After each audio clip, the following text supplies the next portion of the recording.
We are live. We are live. Welcome to College Football's Peek Around the Corner with your host, Greg Pflugar. We cover everything in college football because we love everything in college football. And if you do as well, please subscribe to our channel, ring that notification bell, smash that like button, share the video if you want to support this college football rebel outpost.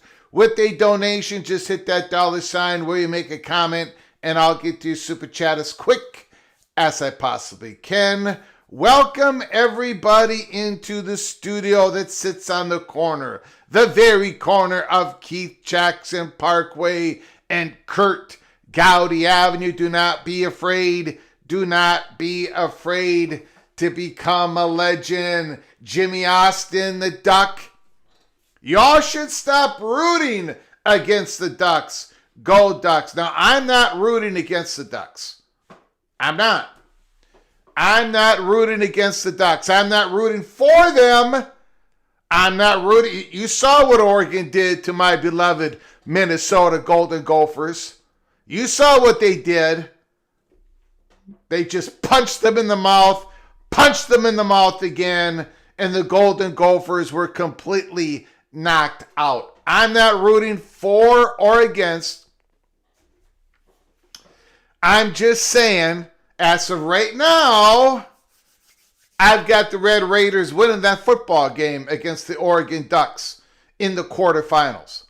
However, depending on what we see with the top two receivers for the Ducks, if they look good in that first round game, I might be taking the Ducks at that point. But I had to make my predictions before the playoffs started. I'm taking the Red Raiders. But regardless of all that, no, Laura Weiss, I am Greg the Gold right now. I'm Greg the Gold right now. I am Greg the Gold. Look, I've got something for everybody to get upset with me today. I got something that the Big Ten folks are going to get upset with me. I got something that the Big 12 folks are going to get upset with me. I got something that the ACC folks are going to get upset with me. I got something that the Southeastern Conference folks are going to get upset with me. So pretty much all of you are going to be turning this live show off. The Big 12. Yeah, Preston from Greensboro.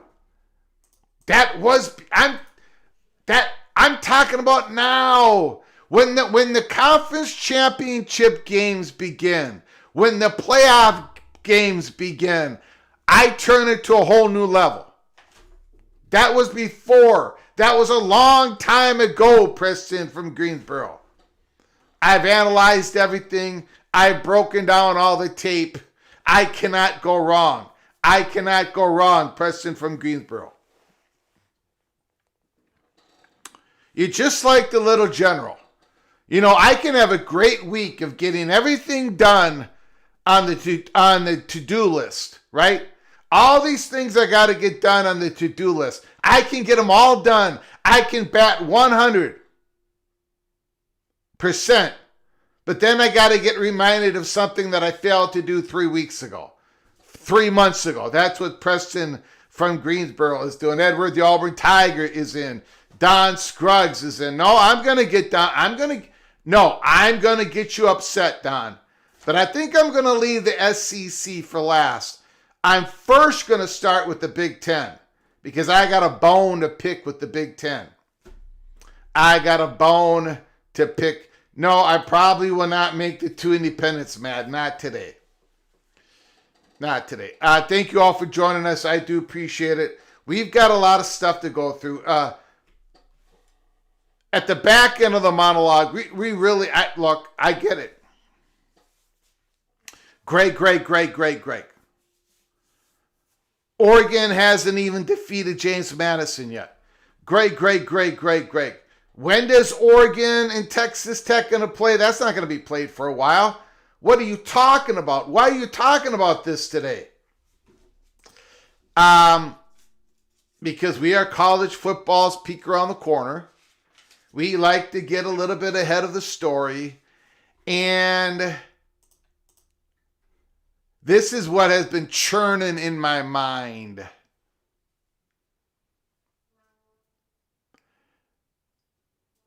The Red Raiders. Think about the difference in narrative for the Big 12. And I know it's the Texas Tech Red Raiders playing, not the Big 12. But in essence, of course, the Red Raiders are representing the Big 12.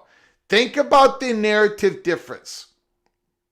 And we'll talk about this at the back end of the monologue. I just want to set the table here. Think about the difference in narrative. If the Red Raiders beat the Ducks by 1 point, think about that narrative versus if the Red Raiders go down to Oregon, lose to Oregon in that quarterfinal game between 4 seed and 5 seed. Think about the difference in narrative. Let's be honest. Now, this is where I'm going to get Big 12 people upset with me. Let's be honest. The Big 12 has won one playoff game. One since the playoffs have expanded. One. Very nice victory for the TCU Horned Frog, but one victory. The Red Raiders it's a must-have victory. It's a must-have have victory. I know that's a lot of pressure on the Red Raiders, but the Red Raiders have been dealing with a lot of pressure anyways. They've been winning with these high expectations. They've been winning with all this money being thrown at them. They spent all this money. There's other programs that have spent a lot of money, and they went pear-shaped. Penn State spent a lot of money keeping Katron Allen, keeping Singleton, everybody on board for this year. It all went pear-shaped. That's not the only football program that went pear-shaped. Florida State went pear-shaped again. Florida went pear-shaped again. A lot of money's being spent out there, but in Lubbock, it all worked. They won the Big 12 championship. Undisputed Big 12 champions. You got to beat the Ducks. You got to beat the Ducks. You've got to beat the Ducks. If the Red Raiders don't beat the Ducks, it doesn't matter if it's fair. It doesn't matter if it's unfair. It doesn't matter. If the Red Raiders don't beat the Ducks, people are going to be going, well, look at that. The Red Raiders, they couldn't even beat the third best team in the Big Ten. Maybe they couldn't beat USC in the Big Ten or Michigan in the Big Ten. They're going to be taking shots at the Big 12 once again. And then we're going to have that all off season where people are going to be saying, once again, the Big 12 did not win a playoff game. The only victory was TC over Michigan. But if the Red Raiders win, if the Red Raiders defeat the Ducks, and you're lining them up against Indiana or Oklahoma, Alabama, then suddenly the Big 12 narrative is going to change. And I know the Big 12 fan base is thirsting for change. Now, we are sitting here on December 17th, and a lot of you are going, what the hell is the fat guy from Minnesota talking about today? Why is he talking about this?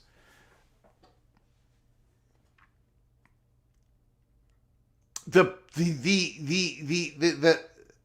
stakes in this game, Oregon, Texas Tech, for Dan Lanning,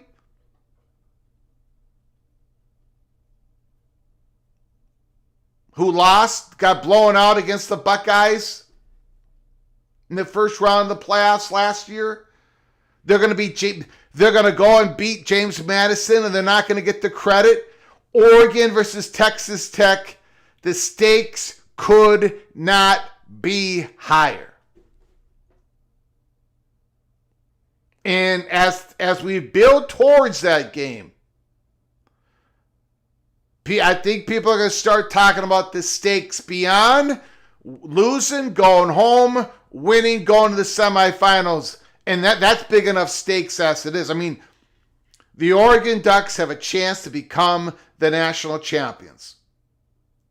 The Oregon Ducks have an opportunity for the first time ever to be the national champions. They've got the roster, they got the coaching staff, they got all the support in the world. The Texas Tech Raiders have a chance to become the national champions.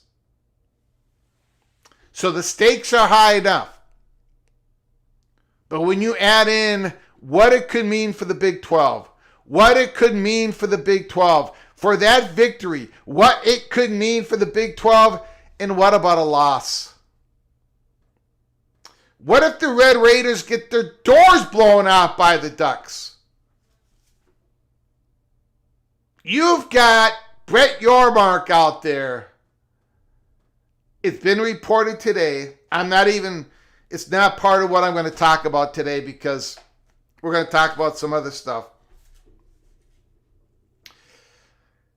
Again, there's reports out there saying that Brett Yormark and Jim Phillips are, they're back in old Greg Sankey with the 5+11.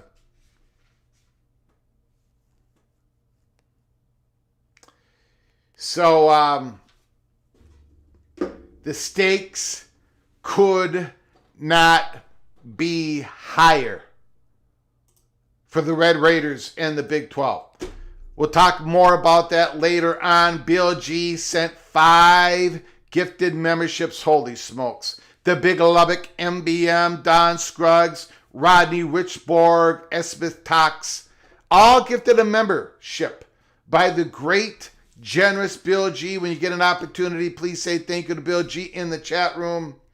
All of you are knighted. All of you are knighted. Cloak and dagger.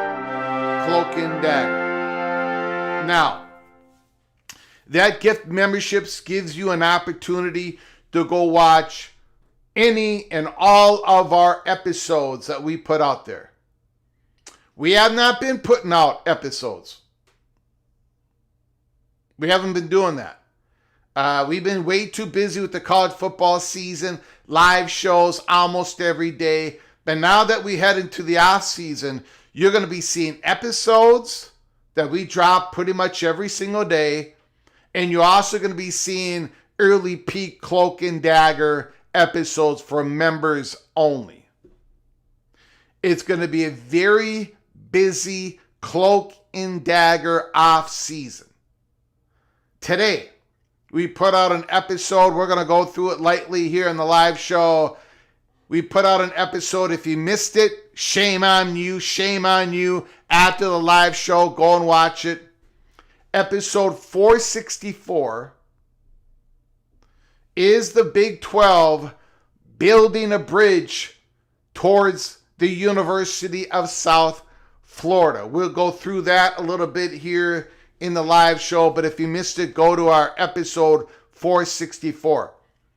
And of course, those episodes are for everybody. But then we put episodes out there for members only first, and that's when you want to be a member of our program. Go to the link in the description box below the video, hit that link, and become a member. Thank you, Bill G. Thank you so much. Appreciate it.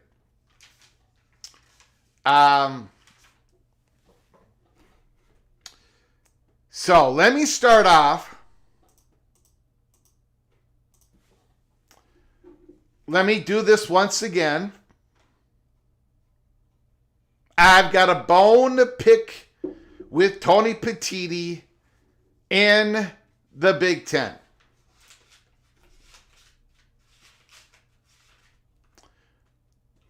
As reported by Brett McMurphy, the ACC, Big 12, and the SEC all have announced in 2026 that they will require their teams to play 10 power conference games, 9 league games plus 1 non-league Power 4 game. The Big Ten, crickets. Big Ten, there is no requirement. Now, Adam Rittenberg comes and says, wouldn't give the SEC and the ACC too much credit, given how long it took them to get to 9 league games. The Big Ten has been there for a long time. No question about it. Right? We all know that to be true. Right? But, let me get to this one here. So that was Adam Rittenberg kind of defending the Big Ten somewhat. Here is Scott Docterman from 2021 to 2025 regular seasons. The Big Ten, 66 of the 78 teams played at least 10 power opponents. The Big 12, 59 of 66 played at least 10. Pac-12, 26 of 36 pre-breakup. The ACC 51 of 76. The SEC 11 of 74. All right. I got all that. So, in the recent history, Big Ten teams have played more Power 4 opponents, way more than the Southeastern Conference. I get that. Way more than the ACC teams. I get that. But then this is my point. No question. Recent history shows the Big Ten playing way more P4 opponents than the SEC or the ACC. But it doesn't answer the question, why won't the Big Ten put in the requirement of 10 P4 opponents going forward? Why won't they do that? Why won't they do that? Why won't the Big Ten just put the requirement in like the SEC and the ACC and the Big 12 have done it? A simple question. A simple question. And I said 22 hours ago, zero excuse, Big Ten. Zero. Soft.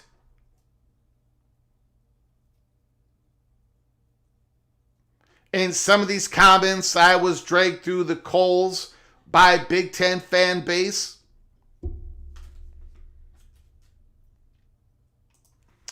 Okay. Here's my point.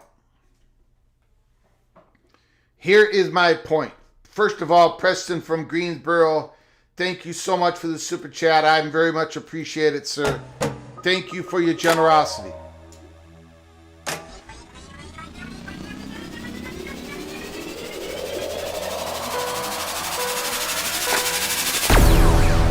Thanks for the year-round college football talk. Thank you so much for that, for the very kind words, Preston from Greensboro. Again, thank you for your generosity. Appreciate it, sir. Thank you for starting us off today. You and Bill G, thank you. Why not require to go to 10 Power 4 opponents every single year? Most of the Big Ten schools are already doing it. Most of them are already doing it every single year. Why not just take the next little step and require it? And again, I get it. The Big Ten has played more P4. And guess what? The Big Ten has enjoyed using that talking point against the Southeastern Conference brothers and sisters. The Big Ten has enjoyed that talking point against the sisters and brothers of the ACC. We've enjoyed it. We've thrown the elbows. We've put some pressure on the Southeastern Conference.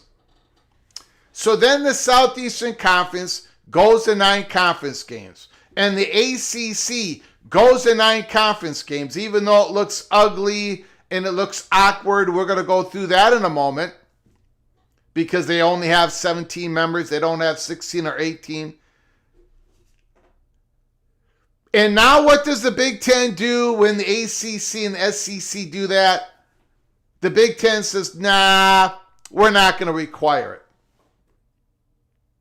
And then people defending the Big Ten are saying, well, look what the SEC has done for all these years. Look what the ACC...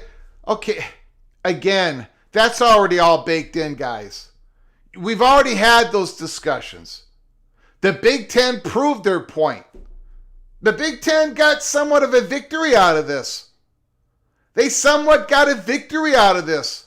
The SEC went to 9. The ACC went to 9. So why not make a requirement out of it? Most of your teams already play 10 Power 4 opponents every year. Why not just make the requirement? If you make the requirement, you don't even have to make it for next year.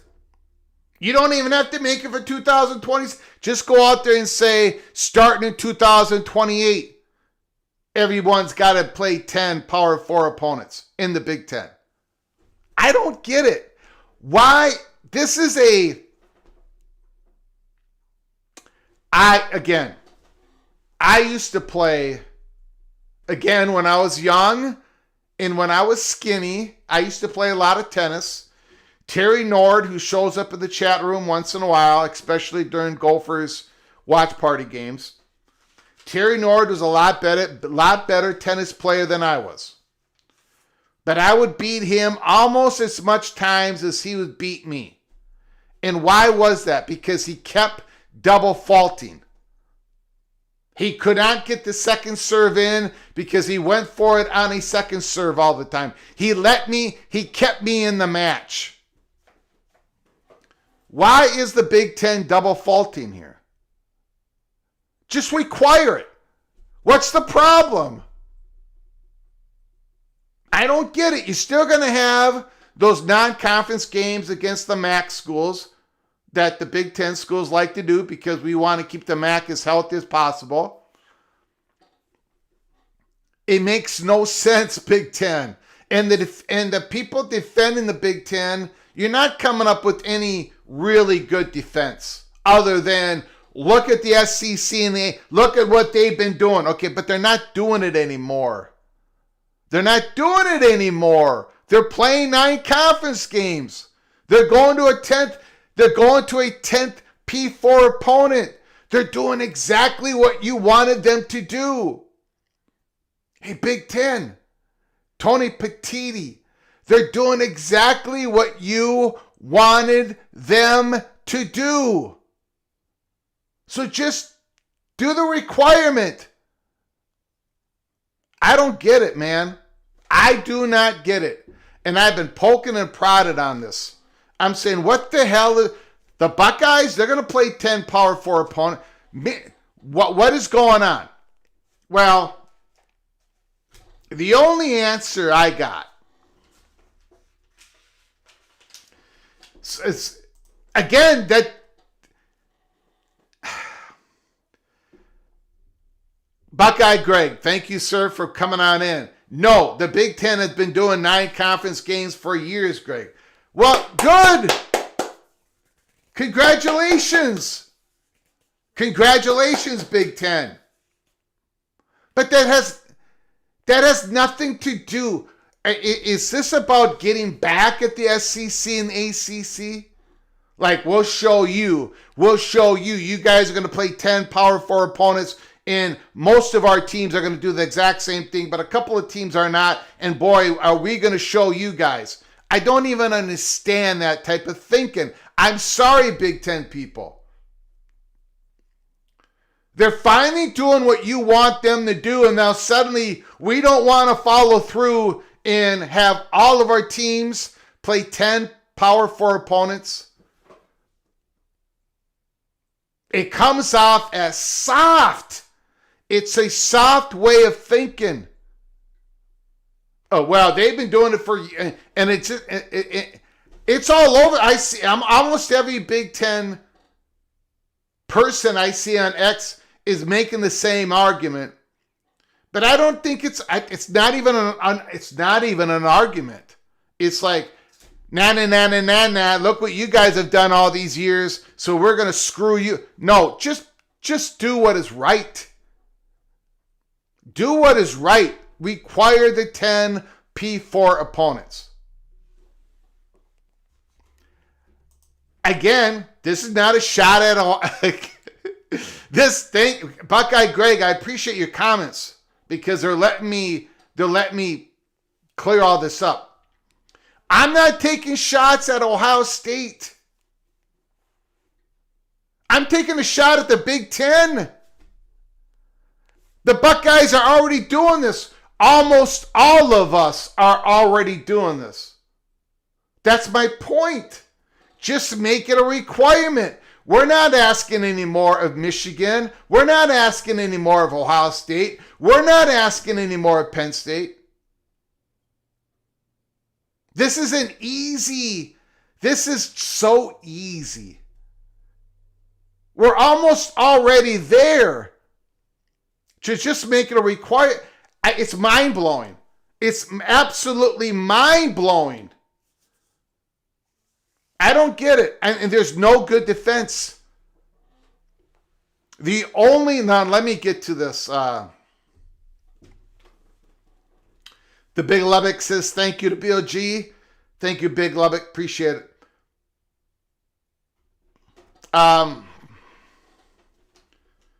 What's tennis? Don Scruggs. MBM. Tennis is ping pong for Europeans.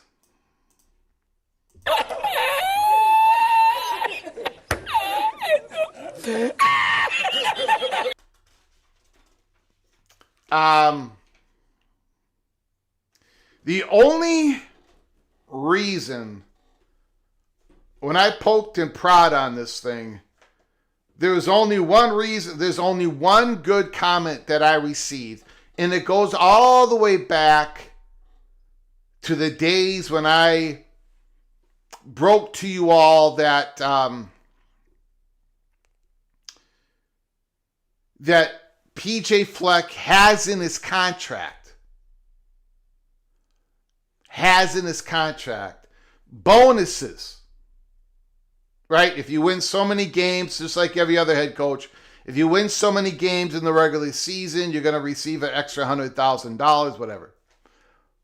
But he had an addendum put in to his coaching contract at the University of Minnesota about 3 years ago. And it was a different bonus scale if the Big Ten would ever move to 10 conference games, period.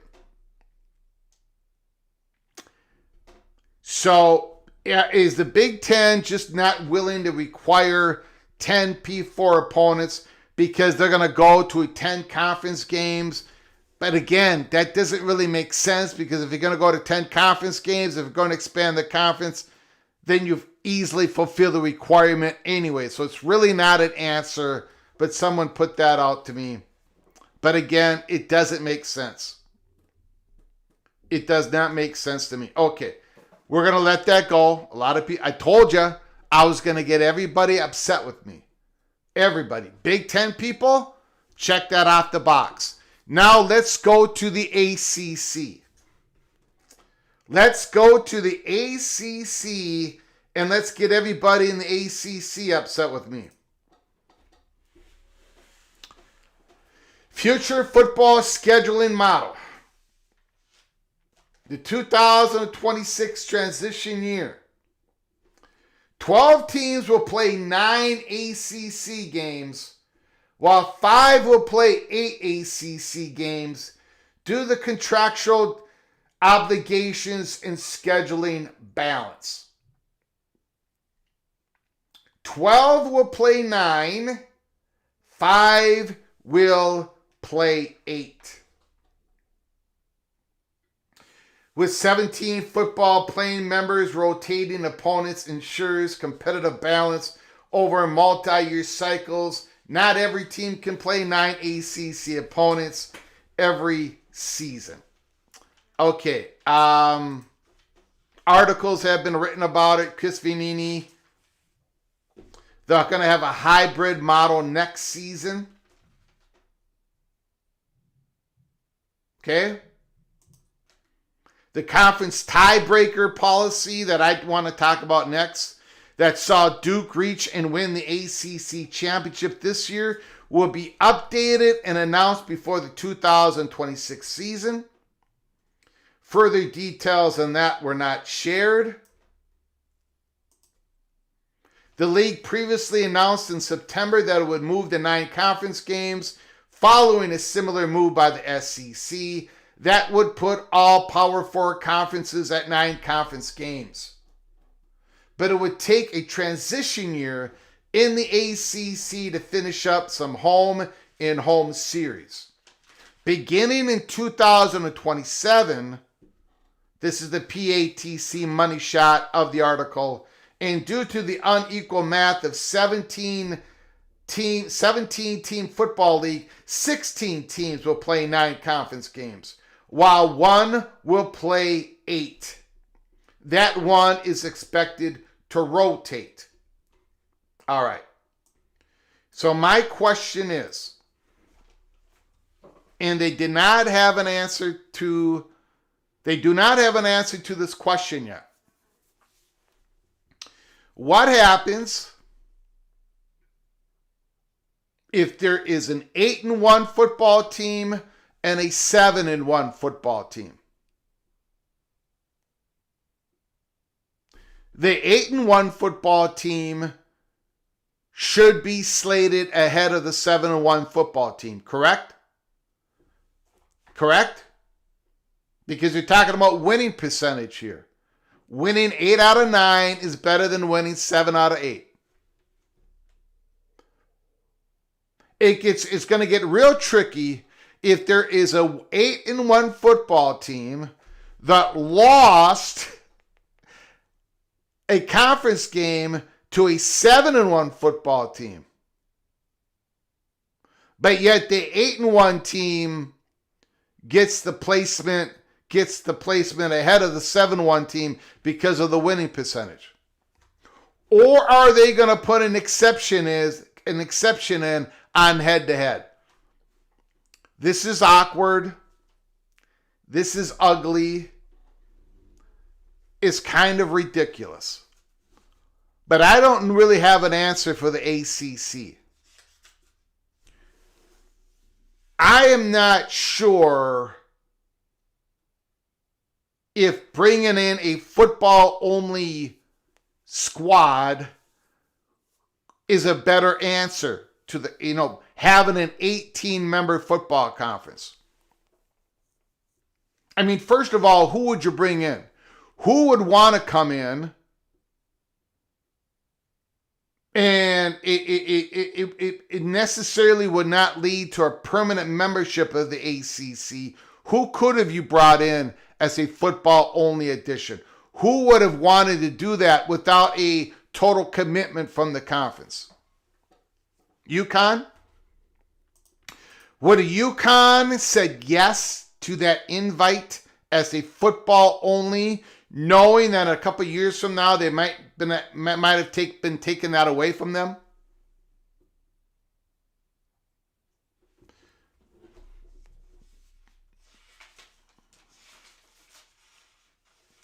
I don't know. But that is a good candidate, DLB. That is a good candidate for that question. But that is an ugly situation for the ACC. There is really no good way out of it.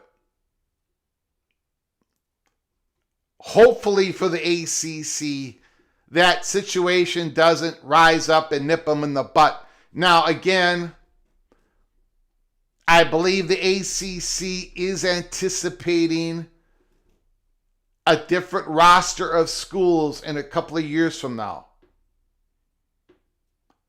So that is probably playing against any move to bring on a football-only member as their 18th member.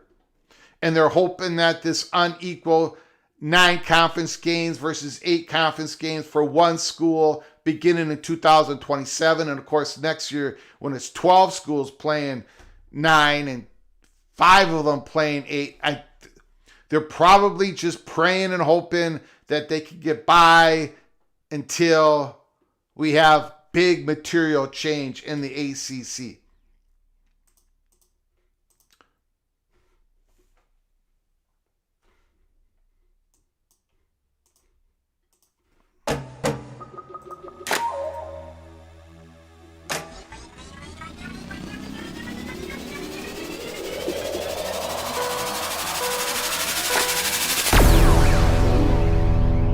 MBM. MBM Super Chat. Greg, how about no G6 FCS opponents? Institute a preseason for the first week or two.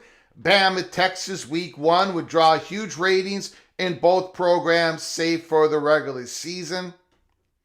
Now, I would not want that, but I bet you could get a lot of people on board with that, MBM.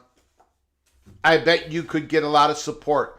I don't want that because I know how important those game checks are to the G6 schools.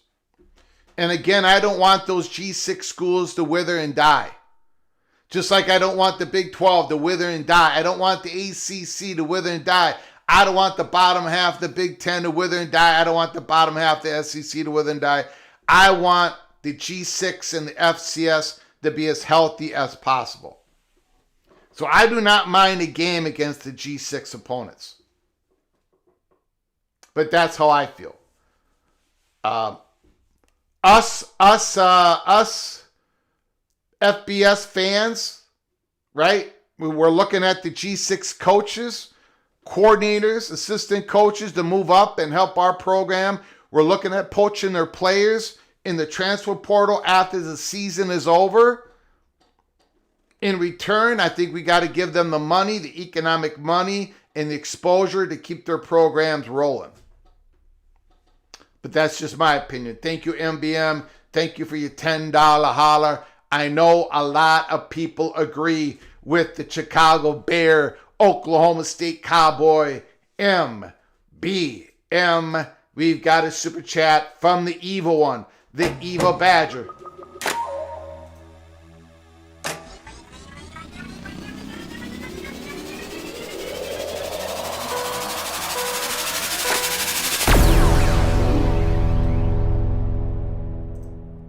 Come on, Ohio State, Oregon, Indiana, destroy the Southeastern Conference in the college football playoffs. I'm sick of the SEC fans whining about Tulane and James Madison being in the CFP over Vandy in Texas. Let's make the cry babies cry in their beer. Evil Badger. Oh my God. Oh my God. Which leads me to this next point. I've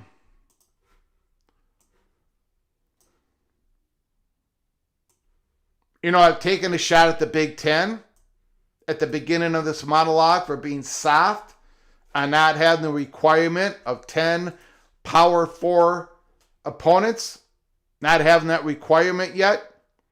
I've taken a shot at the SEC.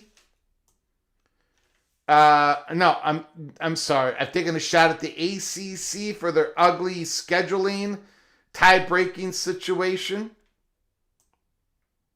But now let me take a shot at the Southeastern Conference. Let me take a shot at the Southeastern Conference. You better not blow it.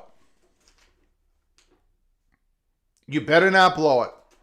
Go Black 45, Don Scruggs, Edward the Auburn Tiger. You better not blow it. Don't blow it. That's all I'm going to say. Do not lay an egg in these playoffs. Do not fail to get a team in the championship game. Because if it happens, I'm not going to be here to protect you like I have been the last couple of years. I'm not going to be sitting, well, it's just 1 year. Well, it's just 2 years. And, the world has changed. College football has changed. Because the Southeastern Conference fans, and I love all of you. I love each and every one of you. I love each and every one of you. But you don't recognize the change in college football. So therefore, if you lay an egg in these playoffs, The fat guy from Minnesota is not going to be able to protect you. So you better come out firing. Whoever wins that Ole Miss Georgia football game, and I can't wait for that football game. I think Georgia's going to win. I think Georgia can win the whole thing. Georgia, you better go in against the Buckeyes and beat the Buckeyes. Beat the Buckeyes, Georgia. Or if Ole Miss wins that game, go in and beat the Buck. Alabama, Oklahoma. Whoever wins that game, you better beat Indiana. One of you better beat Indiana. Or if you don't beat Indiana, one of you better beat the Buckeyes. And if one of you don't beat the Buckeyes, then one of you somehow, somebody's got to do something in these playoffs for the Southeastern Conference. Enough of the propaganda. Enough of the metrics. The tweaking of the metrics here. The tweaking of the metrics there. Earn it on the field. Earn it on the field. Beat a Big Ten team. Lay it on the line. Since the world has changed, you haven't done too much. This is the year, Southeastern Conference. This is the year to get your pride back. This is the year to get your reputation back. Whip up on those Hoosiers. Whip up on those Buckeyes. And if you get to play the Ducks, if Bama or Oklahoma beats Indiana, then that team go play the Ducks. If the Ducks beat the Red Raiders, beat the Ducks. But this is the year the Southeastern Conference has to get it done. Because if you don't, if the Southeastern Conference is sitting there with nobody in the championship game again, I don't want to hear it. I don't want to hear how everything is rosy in the Southeastern Conference. I've been the one that has been stating over and over for 4 years. I've been saying Southeastern Conference is the best conference, is the most valuable conference, the most powerful conference, the most influential conference. I'm not going to be able to say that anymore if you get whooped on the football field in these playoffs. So, I went at the Big Ten already on this show. Check that box. I went after the ACC on this show. Check that box. And now I went after the Southeastern Conference on this show. Check that box. Don Scruggs, let's do this. Let's do this. Buckeyes do not have to get through Indiana. The Buckeyes are the second seed. Indiana's the first seed. I'm just saying, Georgia, line up, Don Scruggs. Line up and give it to Nate Frazier. John Hatfield, I'm hoping the Buckeyes get A&M, Georgia, and avenge the Indiana loss in the championship.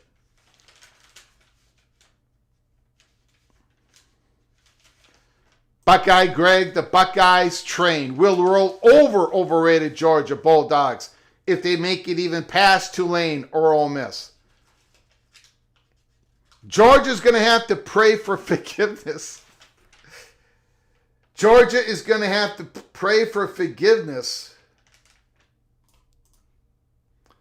after these playoffs. Don Scruggs. Aww. Are you going to talk junk about the Sun Belt Conference? No, I'm not. I'm not going to talk junk about the Sun Belt Conference. Definitely I'm not. James Madison, representing the Sun Belt Conference, will not be doing that. All right, so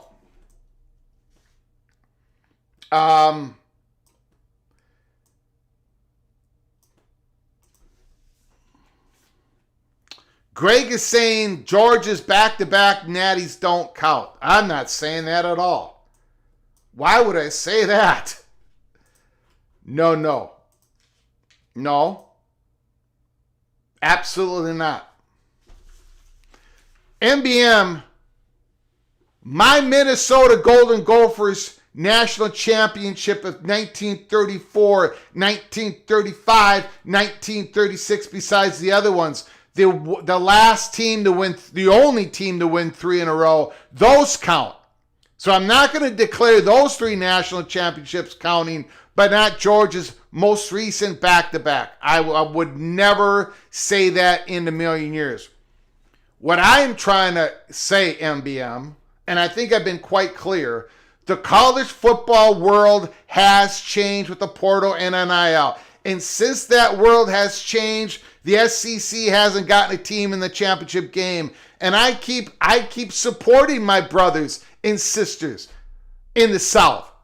I keep saying they're the best conference. I keep giving you all flowers. I keep giving you all flowers.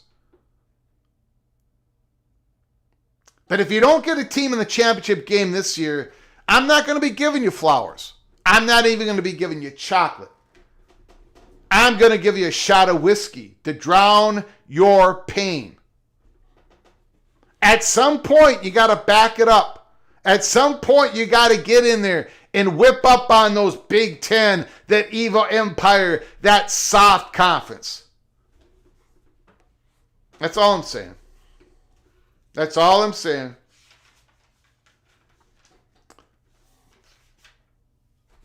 Before World War II, yes, and I count those. So of course I'm going to count the Georgia National champions. Of course, that's my point.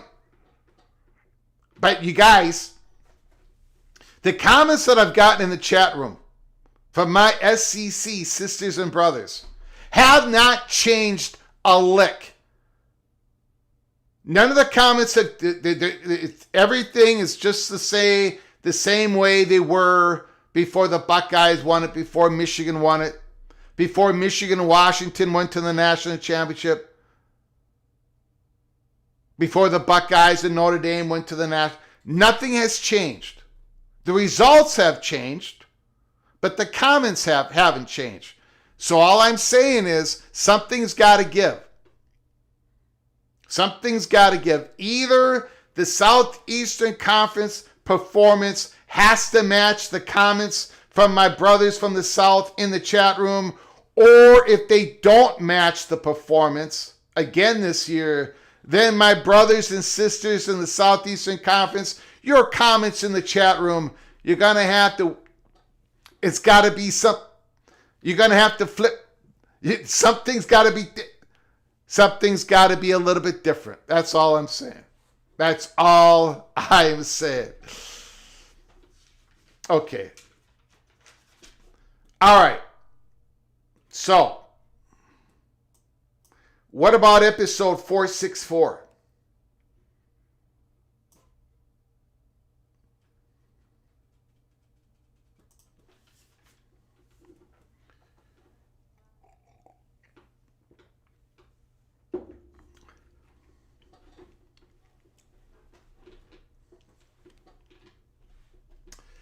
Ross Dellinger. The Big 12 is nearing a deal with Redbird and Weatherford Capital for a cash infusion of as much as $500 million to schools, as well as striking a strategic investment partnership with the firms at the league office, sources tell Yahoo Sports. This report came out 5 days ago. 5 days ago. Okay? Redbird and Weatherford Capital. Well, the Big 12 is nearing an agreement with Redbird and Weatherford Capital for a cash infusion of millions. Big 12 presidents and chancellors recently authorized Commissioner Brett Yormark to take another step toward finalizing a credit deal that, if all schools choose to participate, would deliver $500 million to Big 12 members and create a strategic business partnership with the firms.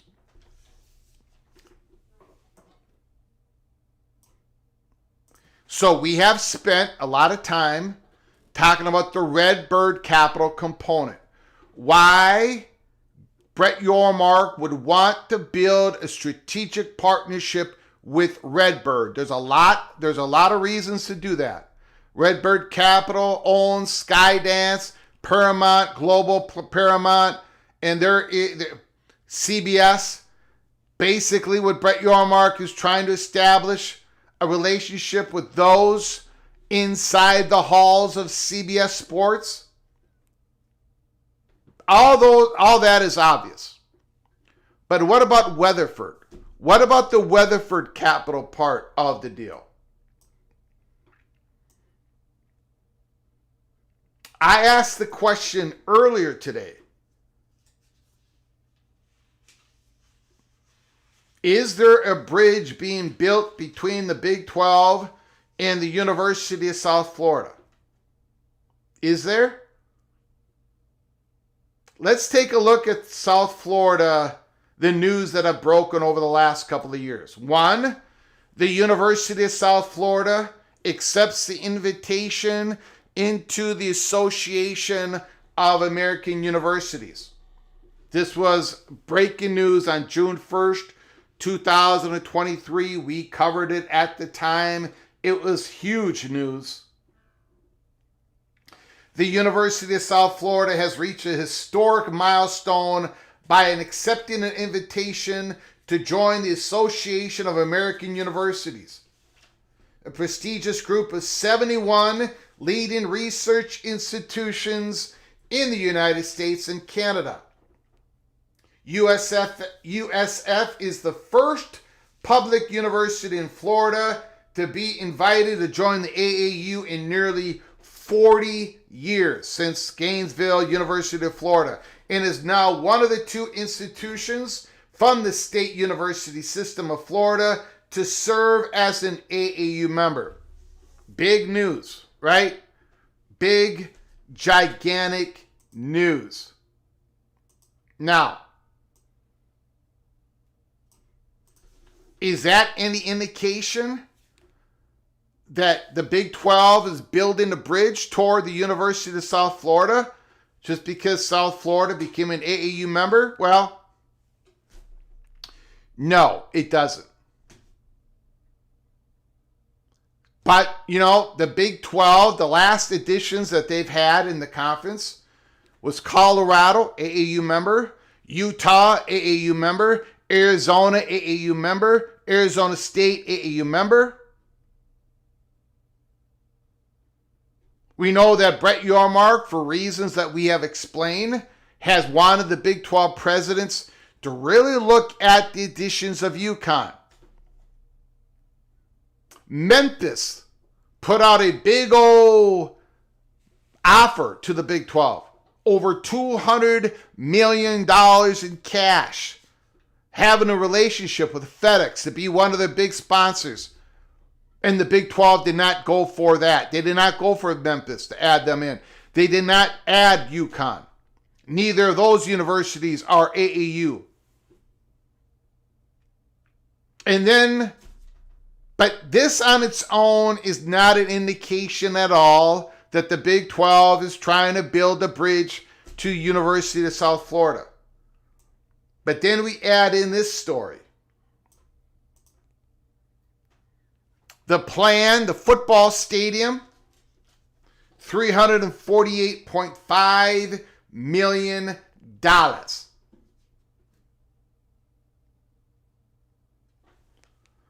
It's coming in. It will be done by the spring of 2027. It should be ready for football for the 2027 season. The fall of 2027. Big, not big, but a beautiful new football stadium. 35,000, but they've already put more money into it to be able to expand it from 35,000. They're already doing the vertical adjustments and everything. So it's going to be a stadium of 35,000 that they can add more seats later. Okay? University of South Florida becomes AAU. University of South Florida finally builds an on-campus, beautiful new football stadium ready for 2027. Is that a clue, an indication that a bridge is being built between the Big 12 and University of South Florida? No, not really. Nope.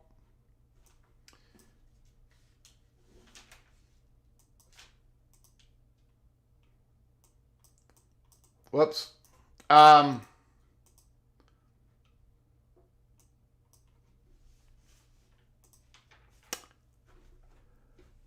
University of South Florida. A board of trustees. William Weatherford is the chair. He's the chairman of the board of trustees. William Weatherford.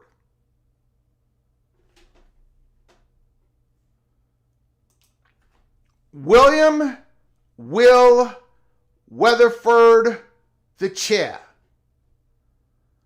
Will Weatherford is the managing partner of Weatherford Capital. As managing partner, Will focuses his efforts on providing leadership to the company and building a strong culture. Will enjoys working with his partners and the Weatherford Capital team to build an investment management firm that focuses on winning the right way. Will enjoys partnering with incredible leaders who are building businesses that are solving real problems in the world with purpose and innovation. William Will Weatherford, the chairman of the board, University of South Florida trustees.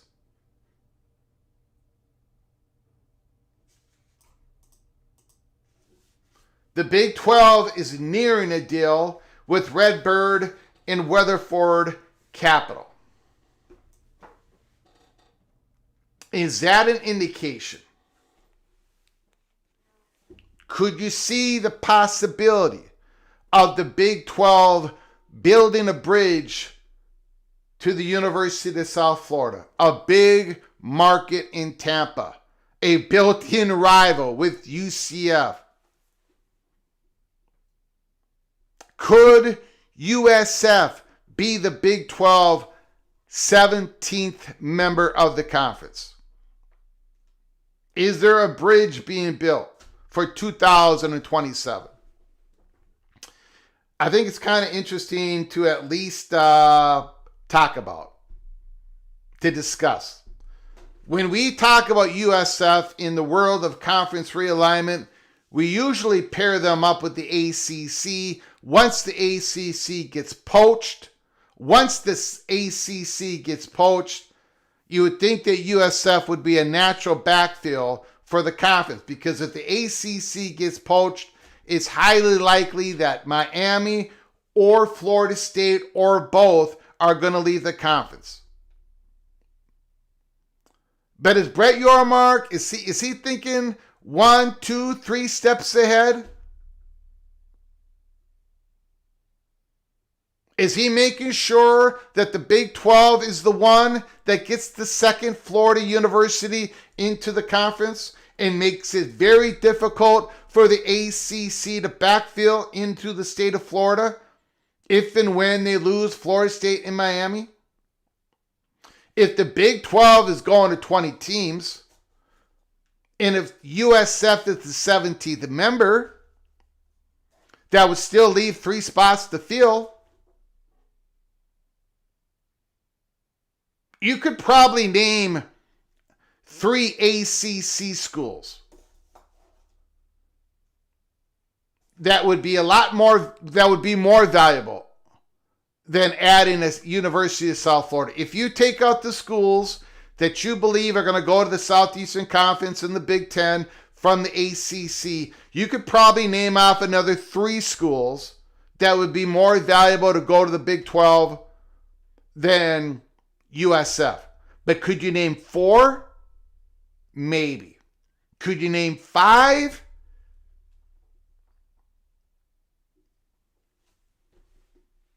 So USF is probably going to be in the mix anyways.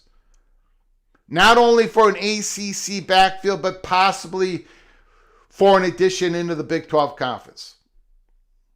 Especially when you're talking about equity. When you have a deal with Redbird Capital, CBS.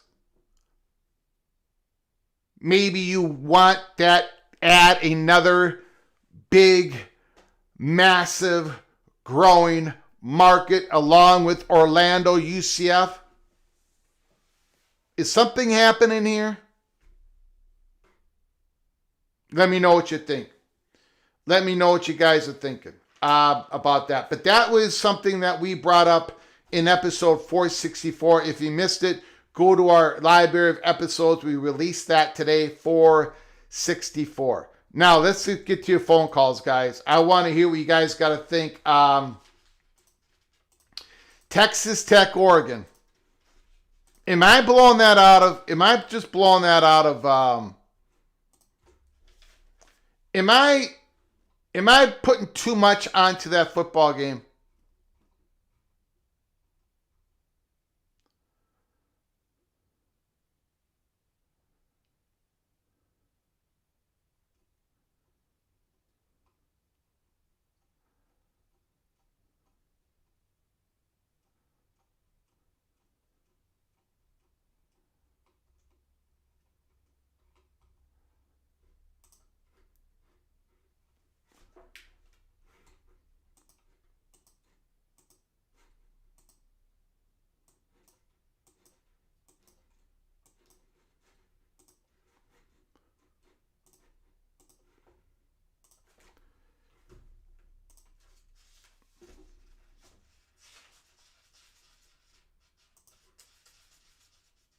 John Dry, USF to the ACC. NBM, VT, North Carolina State, Louisville, UConn, Syracuse.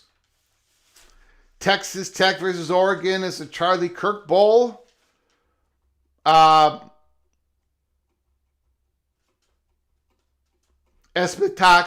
saying thank you to Bill G. Thank you, Espetox. Thank you for saying thank you to Bill G. Appreciate it. San Diego State would be a better get. What about this here? This was broken. Well, this article was released while we've been doing the live show. Ross Dellinger. College football playoff would change next year due to an agreement made 18 months ago.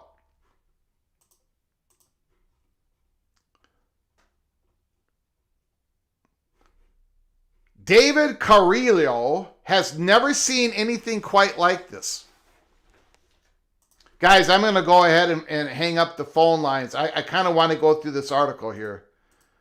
Give us a moment. Since Tulane advanced to the college football playoff, merchandise has flown off his store shelves at such a rate that he's had to order thousands of additional apparel. And that is why I want the G5 to have access to this thing. It's healthy for them. This time of year, his New Orleans sports shop, Campus Connection, normally receives orders in the single or double digits. Last weekend, he had nearly 1,000 new orders in a span of 36 to 48 hours. Now, a few days before the number 11 seed Tulane first round playoff game at number 6 Ole Miss, he has placed nearly 3,000 orders alone for sweatshirts and t-shirts, monogrammed with the Green Wave's new motto, popularized by Coach John Summerall. RMFW, roll mother bleepin' wave. RMFW.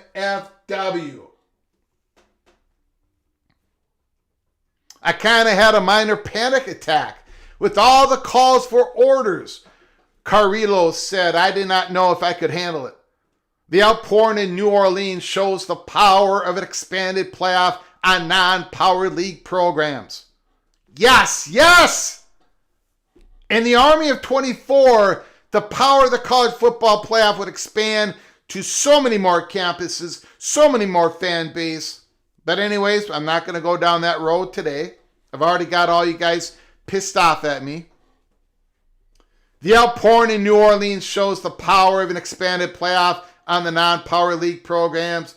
The underdogs of the football bowl subdivision, who often operate with limited budgets, smaller stadiums, and far less historical accomplishments than their peers in the SEC, Big 10, Big 12, and ACC. And the same goes for James Madison, the playoff's number 12 seed, which sold its allotment for 3,500 tickets despite the cross-country journey to Oregon. While Tulane's and James Madison inclusion brings about the feel-good stories that often make college athletics different from the pros, this particular year has introduced an unusual situation that the creators of the playoff probably never imagined. There are two, not just one, two non-power programs in a postseason field of 12. Well, it may be the last time it happens. In news that 18 months old that has gone mostly overshadowed, next year's playoff will specifically designate that the champions of the SEC, ACC, Big 12, and Big 10 receive a berth into the postseason field, plus the highest ranked non-power league conference champion. So in other words, Duke would have made it this year. James Madison would have been out. And in return on that, as part of the memorandum signed 18 months ago, the conferences agreed to grant Notre Dame a guarantee for the future. If the Irish are ranked inside the top 12 of a 12-team playoff, they automatically advance into the field. That means in this year's playoff, Notre Dame, ranked number 11, would be in the field in place of the last place at-large bid team, Miami. Unbelievable.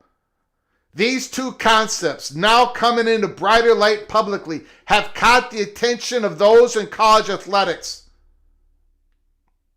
Why did we agree to give Notre Dame that, said one Power League athletic director, steaming over the deal. But there's plenty more to this story.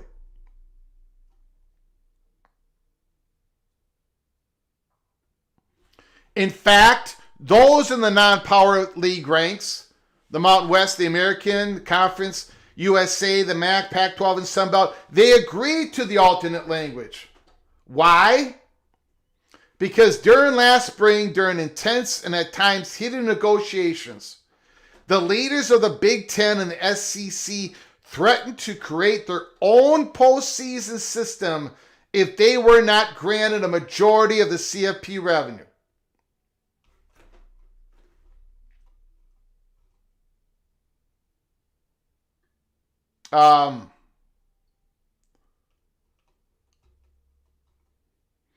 The MOUs covers a playoff of only up to 14 teams. The fact that the commissioners are exploring expansion of 16 or more begs the question, how much do these guarantees change if a new MOU is negotiated? It depends on who you ask. The main tenets of the guarantees wouldn't change, says one college leader. But another official suggests Notre Dame's guarantee would in fact be impacted by any renegotiation if the playoff expands beyond 14. All right. I don't have to go through any more of that article. Basically, what it's saying is going into next year, the Big 10, the ACC, the Big 12, the ACC, their conference champions are going to be in the playoffs. It's a guarantee. You don't have to be one of the top 5 ranked champions. you're just going to get the nod. So Duke would have gotten the bid this year. And Notre Dame would have an automatic bid into the playoffs if they are ranked number 12. Top 12, Notre Dame's in. If Miami is number 12 next year, if Alabama is number 12 next year, if Michigan is number 12 next year, if Rutgers is number 12 this year, if anybody else is number 12 in the rankings next year, they are not automatically in. If that conference, if that G6 conference champion is rated 13 or higher, if they're not ranked 11 or lower, if they're ranked 13 or higher, no other team is going to get in the spot in the playoffs if they are ranked number 12 in the country, unless your name is Notre Dame. That is god-awful. That is horrific. All this talk about earning it on the field, when we have all these different...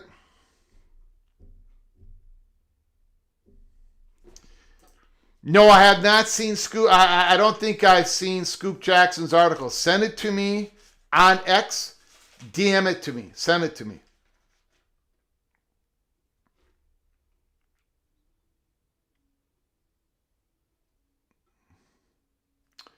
Unbelievable.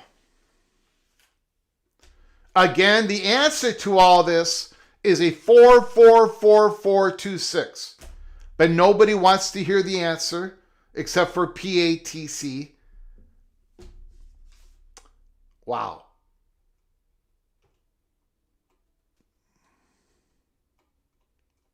All right, now let's get to your phone calls. We had to get to that.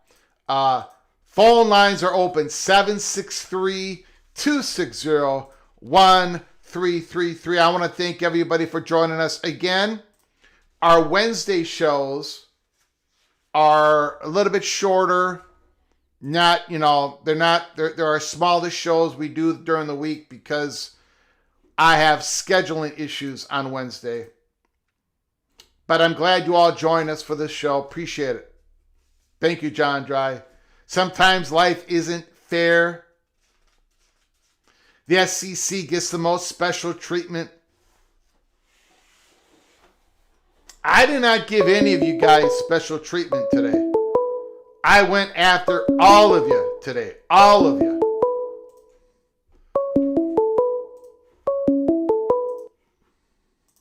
From William.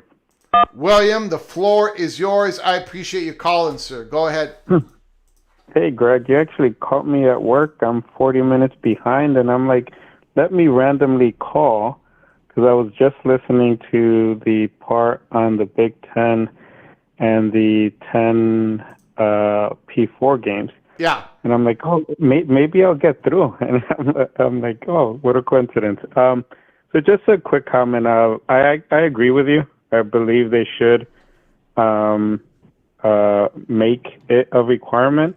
Mm-hmm. But I don't feel strongly about it because aside from giving the SEC and Big 12 and ACC like the little talking point of, hey, you don't require 10 on metrics and on if you start calculating it out, that's kind of like saying a 6'1" person saying, "Oh, you're too short," and the other person is 6 foot. The scenario we had before was that, based on the numbers that you gave, it seemed like 80 to 90% of the Big Ten had 10 P4 games. The SEC probably had the equivalent of 20%, and everybody else was somewhere in between. Yeah. I mean, ultimately, as of next year or 2 years, everybody else will be at 100%, and the Big Ten will be at 80 to 90. Yeah. From my calculations, and when they start putting that into the metrics, because the Big Ten has 18 teams or 2 more teams than everybody else, it's not going to make that much of a difference. So aside from the potential other conferences or the perception, right? Because even though the metrics aren't going to show that much of a difference, the ESPN talking heads are actually going to make a big deal out of it. So I would agree with you from the perspective of you give ESPN and potentially the SEC ammunition to put the Big Ten down. But from a metrics perspective, it's really negligible. It's not the scenario we had before where the difference in number of SEC teams that were doing 10 versus the Big Ten, that was a significant difference. In the future, that won't be significant, and I hope that that the 4 teams that I think next year don't have the extra P4 game, that over time they do add them. And it seemed like for 2028 it was down to 2 or 3. But yeah, I agree with you. But I don't. On paper, it ain't gonna make that much of a difference.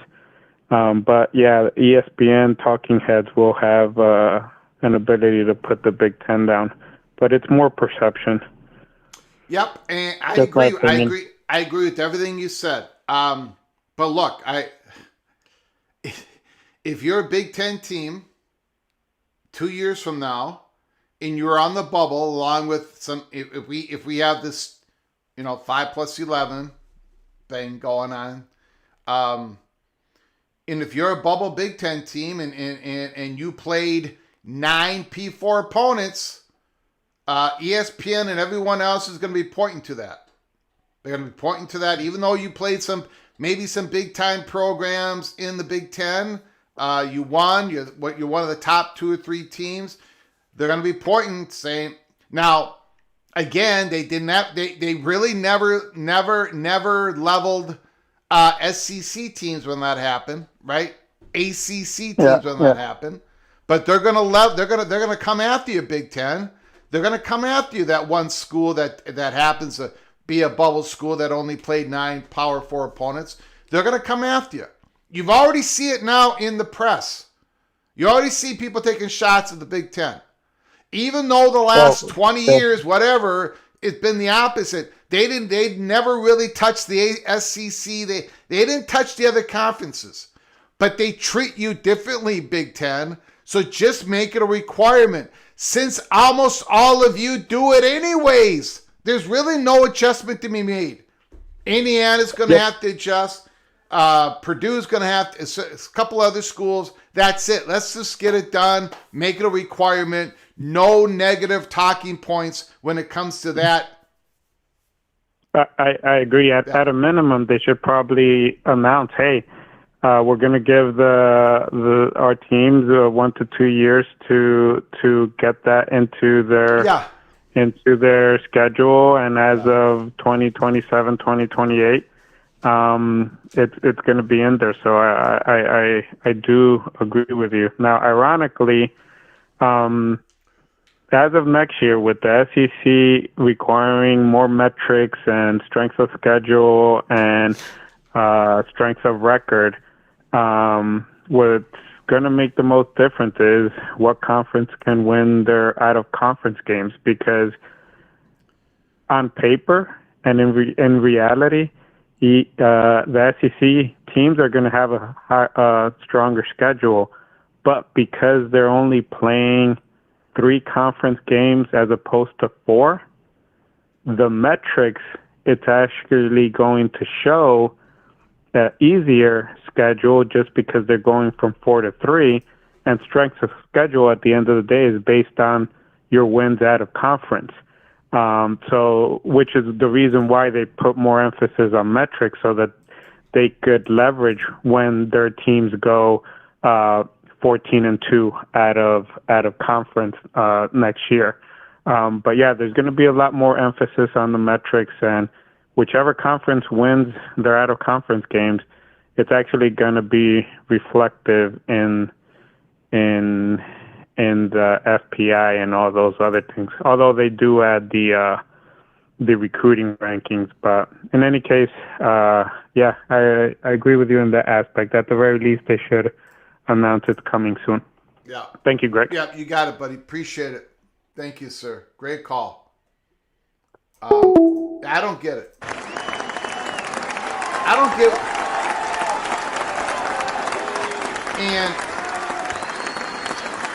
and what really bothers me is the Big Ten doesn't answer why they're not for a required 10.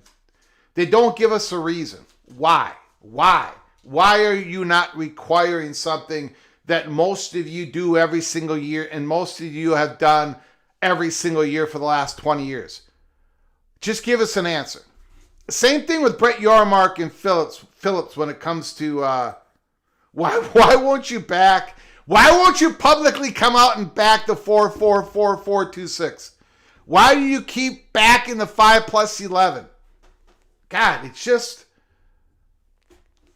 these conference commissioners are driving me absolutely nuts. Jose says they're probably going to 10 conference games. Well, if they're going to 10 conference games, and I brought that up earlier, it would make it even easier to make that statement.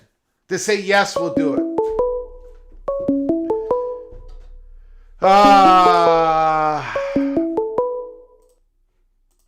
From Steve-O, the floor is yours. Thanks for calling, sir. I appreciate it. Hey, a couple things. What I usually do on Mondays or Tuesdays is get my little notebook out, and I'll go through the whole TV schedule of like Saturday's games, and I'll pick out, like 3 best games at noon, 3 and 7, because I have 3 televisions I'm watching games on. And the 3 o'clock and 7 o'clock Big Ten games usually aren't very good games. Is CBS, NBC making any comments about that? I think NBC said something like a couple of days ago when they were talking about Notre Dame, they said, we love the Big Ten. I don't think they've been saying anything. If you just go through the schedule, especially the beginning of the season, there was some terrible games on CBS and NBC. But what do you think on the Big Ten going to a 10-game conference schedule with the G5 and a FCS? Well, I know they've talked about it because it's in PJ Fleck's contract and other coaches' contracts. If you go ahead and Google St. Paul Pioneer Press, PJ Fleck 10 conference games in his contract, you'll find it somewhere. We covered that story a couple years ago. They might do it, especially if they expand the conference. I would not worry. Look,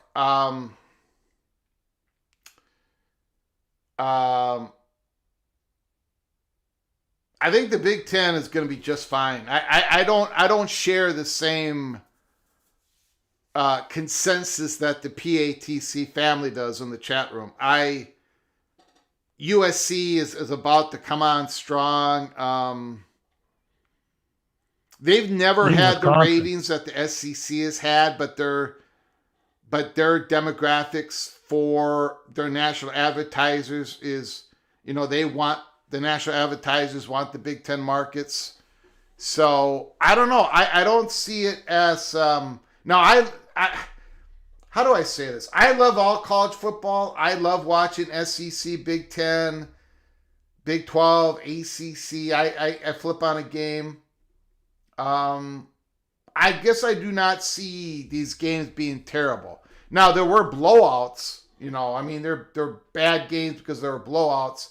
This year, the Big Ten, I would say this. This year, the Big Ten was very top-heavy. They blew their teams out.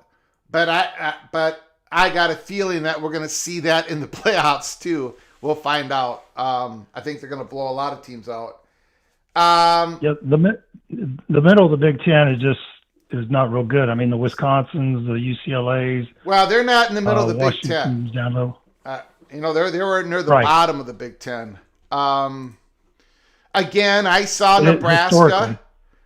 Nebraska, they beat Cincinnati. They beat Colorado last year. They're being upper Big 12 teams, but yet they can't finish above 500 in the Big 10. I don't know. But we just have a different opinion. I think the middle of the Big 10 is better than the middle of the Big 12 and the middle of the ACC.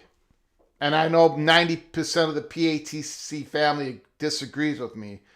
I don't think they're as good as the middle of the Southeastern Conference, but I think in a couple more years they might get there. Yeah, the SEC middle is pretty good. Hey, if they go to 16 or even more 24 playoff teams, how are they going to do that as far as television? Because I wouldn't think they want more than 4 playoff games on a Saturday. Well, that's maybe 2 on Friday. Yeah. Well, that's a great question, right? I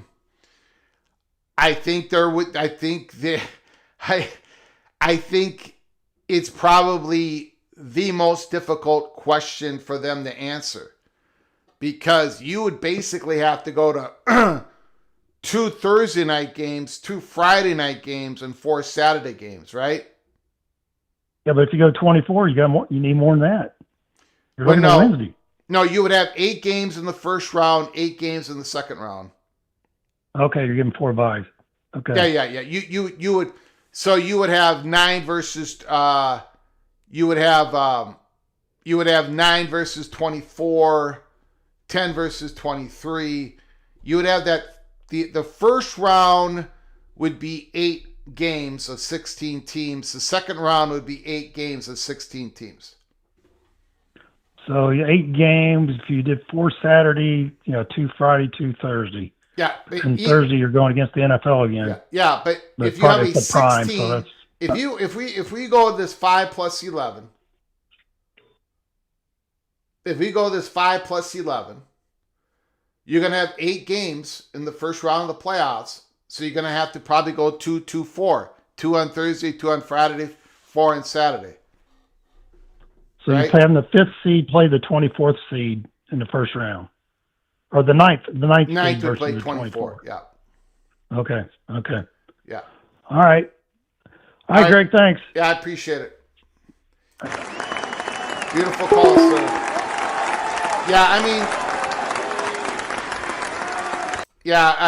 The Big Ten whooped up on the Southeastern Conference last year. We'll see what happens this year.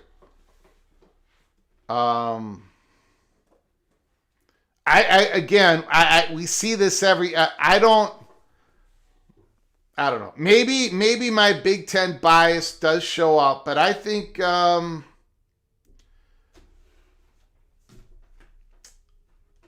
don't know. We'll see. We'll see what happens. We'll see what happens in the bowl games. But then again, if the Big Ten wins their bowl games again this year, people will say the bowl games don't matter. So let's just see what happens in the playoffs then. Auburn lost to Kentucky 10-3. Kentucky lost to Louisville 41-0. But I'm supposed to believe that Auburn's a really good middle Southeastern Conference team. I don't know, guys. Kenneth Maynard, Phillips, and Yormark should do a joint press conference and tell Sankey to kiss their ass. They're not even. Sankey and Yormark. I don't know, man. Greg said he is nuts. Who did I say was nuts? Besides myself.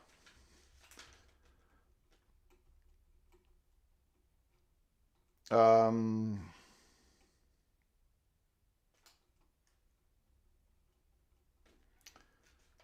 ACC conference is deep and competitive. The P4 all needs 4 spots each. I agree. Auburn, you're getting called out. I'm calling out look, Don, I'm calling out the Southeastern Conference. I'm calling all of you out. Get it done on the football field. Get it done in these playoffs. Get it done in these bowl games. Oh, I know you're losing all your precious players. So is everybody else. Get it done in the bowl games. Get it done in the playoffs. And if you do that, Don Scruggs, the Southeastern Conference can shut up the fat guy from Minnesota. Although I've been giving you flowers the last couple of years. But the Southeastern Conference will make it so I cannot open my mouth if you do what you all think you're going to do. And that is whoop up on the Big Ten in these playoffs. But I don't know, man. I really don't know if that's going to happen. I don't know if that's going to happen. Seriously. It is going to be very difficult to beat the Buckeyes, the Hoosiers. And we talked about it earlier when it comes to the Red Raiders. The Red Raiders football game against the Oregon Ducks might be the most important Big 12 game in the last, well, definitely since Oklahoma and Texas have left the conference. If the Red Raiders can beat the Ducks in the quarterfinals, it would do so much for the Big 12. But on the other hand, if the Oregon Ducks blow the doors off the Red Raiders, then the Big 12 is going to have to once again go through the whole off season with this narrative. You get one team in and then they bow out.